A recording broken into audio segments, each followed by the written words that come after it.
കേരളത്തിലെ ഒരു പൊതു സാഹചര്യം ഈ രീതിയിലാണ്. ഇപ്പം കഴിഞ്ഞ ആറ്റുകാൽ പൊങ്കാല സമയത്ത് ഉണ്ടായൊരു വലിയ വിഷയം, ഒരു മുസ്ലിം മതവിശ്വാസിയായ ഒരു സീരിയൽ താരം ആറ്റുകാലമ്മയ്ക്ക് പൊങ്കാല അർപ്പിച്ചു എന്നതിൻ്റെ പേരിൽ അടുത്ത ദിവസം അവരുടെ സോഷ്യൽ മീഡിയയ്ക്ക് താഴെ ജിഹാദികൾ പൊങ്കാലയിടുകയാണ്.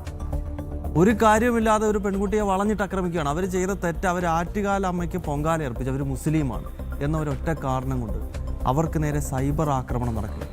ഇപ്പോൾ നോക്കൂ, പേർലിമാണി എന്താണ് ചെയ്തത്? അവരുടെ ആവിഷ്കാര സ്വാതന്ത്ര്യം, കേരളത്തിൽ ഏറ്റവും കൂടുതൽ ഉപയോഗിക്കുന്ന, ആവശ്യത്തിനും അനാവശ്യത്തിനും അസ്ഥാനത്തും ഉപയോഗിക്കുന്ന ഒരു പദമാണ് ഈ ഇടതുപക്ഷക്കാർക്ക് ആവിഷ്കാര സ്വാതന്ത്ര്യം. പക്ഷേ ഈ കേരളത്തിലെ ആവിഷ്കാര സ്വാതന്ത്ര്യം ഒരുമാതിരി വടക്ക് നോക്കി യന്ത്രം പോലെയാണ്. അതായത് ഇത് ചില സ്ഥലത്ത് മാത്രം ഉപയോഗിക്കുക, ചില സ്ഥലത്ത് ഉപയോഗിക്കാതിരിക്കുക. ഇത് നമ്മൾ സത്യം പറഞ്ഞാൽ നമ്മൾ തന്നെ ഇത് പറഞ്ഞു പഴകിയ ഒരു വിഷയമാണ്. ഇപ്പോൾ പേർലിമാണി ഈ പാറ്റകളുടെ സമരത്തെ അതൊരു അതിക്രമമാണ് എന്ന രീതിയിൽ തോന്നിക്കുന്ന രീതിയിലുള്ള ഒരു പോസ്റ്റാണ് ഇട്ടത്. അത് നമുക്കെല്ലാം അഭിപ്രായമാണുള്ളത്. കാരണം അവിടെ മാധ്യമപ്രവർത്തകരെ, വനിതകളെ ആക്രമിക്കുന്നു, സൈനികരെ ആക്രമിക്കുന്നു, രാജ്യവിരുദ്ധമായിട്ടുള്ള മുദ്രാവാക്യങ്ങൾ മുഴക്കുന്നു. അപ്പോൾ ഈ കാര്യങ്ങളാണ് പേർലിമാണി പറഞ്ഞത്.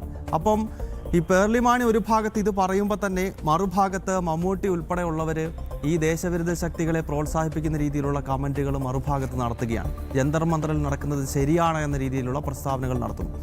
അപ്പോൾ കേരളത്തിലെ സാംസ്കാരിക നായകന്മാരും അല്ലെങ്കിൽ ബഹുഭൂരിപക്ഷം വരുന്ന സിനിമാ മേഖലയിലൊക്കെ നിറഞ്ഞു നിൽക്കുന്നവർ എന്തൊക്കെയോ താല്പര്യങ്ങൾ, സ്ഥാപിത താല്പര്യങ്ങൾക്ക് വേണ്ടി, പല രീതിയിലുള്ള താല്പര്യങ്ങൾക്ക് വേണ്ടി ഇത്തരം ആൻറ്റി നാഷണൽസിനെ പ്രോത്സാഹിപ്പിക്കുന്ന ഒരു സമീപനം ഇവർക്ക് എല്ലാ കാലത്തും ഉള്ളതാണ്.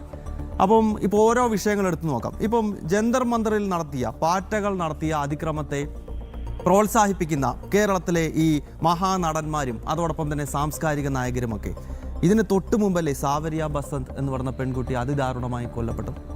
ഒരു സിംഗിൾ പേഴ്സൺ ഈ ജന്തർ മന്ദറിനെ പറ്റി പറഞ്ഞ് സ്വന്തം FBക്കകത്ത് ആവേശം കൊണ്ട മമ്മൂട്ടി ആകട്ടെ, ടോവിനും ആയിക്കോട്ടെ, ഏതാളും ആയിക്കോട്ടെ, ഏത് നടനും ആയിക്കോട്ടെ, ഏത് നടിയും ആയിക്കോട്ടെ, സാവരിയ ബസന്തിൻ്റെ വിഷയത്തിൽ ഒരു ചെറിയ FB പോസ്റ്റ് പോലും ഞാൻ ഈ സാംസ്കാരിക നായകരുടെ ഭാഗത്ത് നിന്ന് കണ്ടിട്ടില്ല. കേരളത്തിലെ മാധ്യമങ്ങൾ ആ വിഷയം മറന്നു കഴിഞ്ഞിരിക്കുന്നു. ജനം TV മാത്രമാണ് ഇപ്പോഴും സാവരിയെ പറ്റി ഓർക്കുന്നത്. കഴിഞ്ഞ ദിവസം BJPയുടെയും ഹൈന്ദവ സംഘടനകളുടെയും നേതൃത്വത്തിൽ ആലപ്പുഴയിൽ വലിയ പ്രതിഷേധമായിരുന്നു. ഈ കേസിൻ്റെ അന്വേഷണം എങ്ങോട്ടാണ് പോകുന്നത്? ഇത് എന്തെങ്കിലും ഉണ്ടോ? ഇതിൻ്റെ ഫയലൊന്ന് കേരള പോലീസ് തുറന്നെങ്കിലും നോക്കുന്നുണ്ടോ? ഈ കേസിൻ്റെ അന്വേഷണം ഒരു മനുഷ്യൻ അതിനെപ്പറ്റി ചിന്തിക്കുന്നില്ല. ഇവിടെ സാംസ്കാരിക നായകർ മൗനത്തിലാണ്. അതിന് തൊട്ട് മുൻപ് അഹമ്മദാബാദ് ബ്ലാസ്റ്റുമായി ബന്ധപ്പെട്ട് കേരളത്തിൽ നിന്നുള്ള 3 ജിഹാദികളെ തൂക്കിക്കൊല്ലാൻ ഈ രാജ്യത്തെ കോടതി പ്രഖ്യാപിച്ചു. എവിടെയായിരുന്നു മമ്മൂട്ടിയൊക്കെ? പറയാമല്ലോ, മക്കളെ, നിങ്ങൾ ഇങ്ങനെ ആവരുത്, ഇതൊരു തെറ്റായ മാതൃകയാണ്, ഈ വഴിയിലൂടെ നിങ്ങൾ പോകരുത്. ഒരു സാംസ്കാരിക നായകനും ഒരക്ഷരം ഈ വിഷയത്തെപ്പറ്റി വേണ്ടിയിട്ടില്ല, ഒരക്ഷരം വേണ്ടിയിട്ടില്ല. അല്ലെങ്കിൽ ഞാൻ ചോദിക്കാം, ആരാണ് ഈ വിഷയത്തിൽ ഇടപെട്ടേക്കുന്നത്? ഒരു സിനിമാ താരത്തിൻ്റെ പേര് പറ. ഇനി ഇതെല്ലാം പോട്ടെ, ഇതൊക്കെ മതവുമായിട്ടൊക്കെ എവിടെയെങ്കിലും കണക്റ്റഡ് ആയ വിഷയമാണ് ഞാൻ ഈ പറഞ്ഞതെന്ന് നോക്കാം. നമ്മുടെ PSC സമരം, സെക്രട്ടേറിയറ്റിന് മുന്നിൽ പാവപ്പെട്ട ഉദ്യോഗാർത്ഥികൾ സമരം ചെയ്യുകയല്ലേ, മണ്ണ് വാരി തിന്ന് പ്രതിഷേധിക്കുകയല്ലേ. എവിടെയാണ് മമ്മൂട്ടിയും മറ്റ് നടന്മാരുമൊക്കെ? എന്തെങ്കിലും രീതിയിൽ അവർക്ക് പിന്തുണ നൽകുന്ന എന്തെങ്കിലും പ്രസ്താവന ഈ ആളുകളുടെ ഭാഗത്ത് നിന്നുണ്ടാകുന്നുണ്ടോ? അതിനു മുമ്പ് ആശാ സമരം നടന്നിട്ടില്ലേ?